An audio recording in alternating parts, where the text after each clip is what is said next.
राधे राधे दोस्तों, पौष माह की कथा में आज हम आपको महाराज शिबी की कथा सुनाएंगे।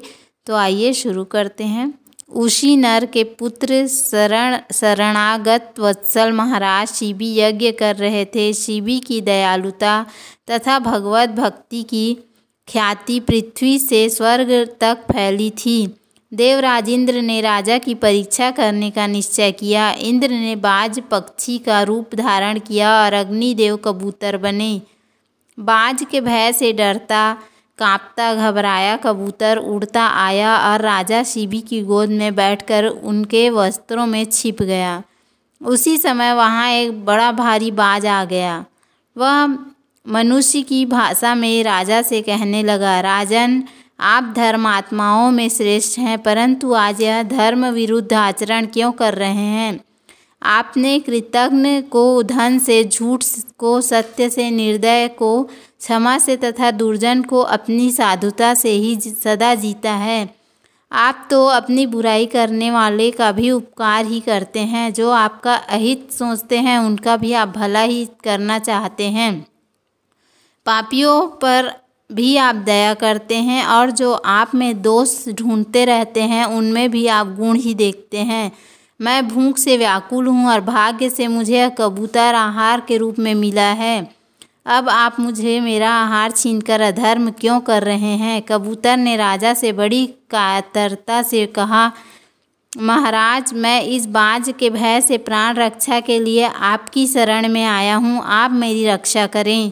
राजा ने बाज से कहा, पक्षी जो मनुष्य समर्थ रहते भी शरणागत की रक्षा नहीं करते या लोभ द्वेष अथवा भय से उसे त्याग देते हैं, उनको ब्रह्म हत्या के समान पाप लगता है। सर्वत्र उसकी निंदा होती है। मैं मरूंगा, इस प्रकार सभी को मृत्यु का भय तथा दुख होता है। अपने से ही दूसरे के दुख का अनुमान करके उसकी रक्षा करनी चाहिए। जैसे तुम्हें अपना जीवन प्यारा है, जैसे तुम भूख से नहीं मरना चाहते, उसी प्रकार दूसरे के जीवन रक्षा भी तुम्हें करनी चाहिए। मैं शरण आए हुए भयभीत कबूतर को तुम्हें नहीं दे सकता। तुम्हारा काम और किसी प्रकार हो सके तो बतलाओ। बाज ने कहा, वह धर्म नहीं है जो दूसरे के धर्म में बाधा दे। भोजन से ही जीव उत्पन्न होते हैं, बढ़ते हैं तथा जीवित रहते हैं। बिना भोजन कोई जीवित नहीं रह सकता। मैं भूख से मर जाऊं तो मेरे बाल बच्चे भी मर जाएंगे। एक कबूतर को बचाने में अनेकों के प्राण जाएंगे। आप परस्पर विरोधी इन धर्मों में सोच समझकर निर्णय करें कि एक की प्राण रक्षा ठीक है या कई की। राजा ने कहा, बाज भयभीत जीवों की रक्षा ही सर्वश्रेष्ठ धर्म है। दया से द्रवित होकर जो दूसरों को अभय दान देता है वह मरने पर संसार के महान भय से छूट जाता है। यश और स्वर्ग के लिए तो बहुत लोग इस दान पुण्य करते हैं, किंतु सब जीवों का निस्वार्थ भलाई करने वाले पुरुष थोड़े ही हैं। यज्ञों का फल चाहे जितना बड़ा हो, अंत में क्षय हो जाता है, पर प्राणी को अभय दान देने का फल कभी क्षय नहीं होता। मैं सारा राज्य तथा अपना शरीर भी तुम्हें दे सकता हूँ, पर इस भयभीत दीन कबूतर को नहीं दे सकता।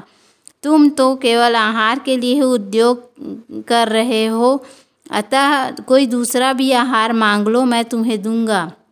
बाज ने कहा, राजन, मैं मांस भक्षी प्राणी हूँ, मांस ही मेरा आहार है। कबूतर के बदले आप और किसी प्राणी को मारें या मरने दें, इससे कबूतर को मरने देने में मुझे कोई अंतर नहीं जान पड़ता।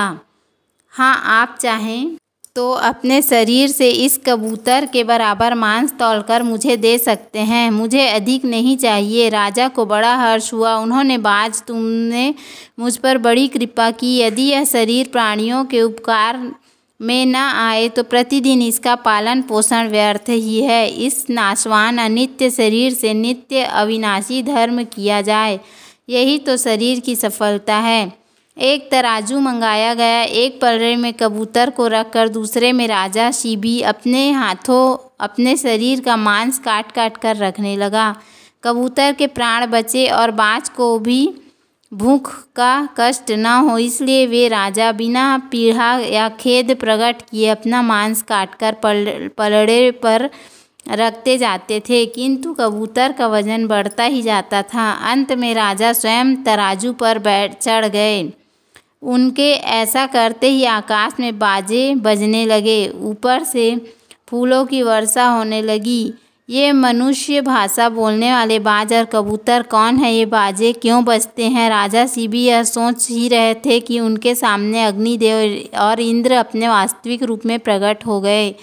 देवराज इंद्र ने कहा, राजन, तुमने बड़ों से भी कभी ईर्ष्या नहीं की, छोटों का कभी अपमान नहीं किया, बराबर वालों से कभी स्पर्धा नहीं की, अतः तुम संसार में सर्वश्रेष्ठ हो। जो मनुष्य अपने प्राणों को त्याग कर भी दूसरों की प्राण रक्षा करता है, वह परम धाम को जाता है। पशु भी अपना पेट तो भर ही लेते हैं, पर प्रशंसनीय वे पुरुष हैं जो परोपकार के लिए जीते हैं। संसार में तुम्हारे समान अपने सुख की इच्छा से रहित केवल परोपकार परायण साधु जगत की रक्षा के लिए ही जन्म लेते हैं। तुम दिव्य रूप प्राप्त करो और चिरकाल तक पृथ्वी का सुख भोगो, अंत में तुम्हें परम पद प्राप्त होगा। यूँ कहकर इंद्र और अग्नि स्वर्ग चले गए। राजा शिवी भगवान में मन लगाकर चिरकाल तक पृथ्वी का शासन करते रहे और अंत में भगवत धाम पधारे। उम्मीद है आपको हमारी ये कथा पसंद आई होगी। यदि हमारा वीडियो पसंद आया तो वीडियो को लाइक करें, चैनल को सब्सक्राइब करें। धन्यवाद। राधे राधे।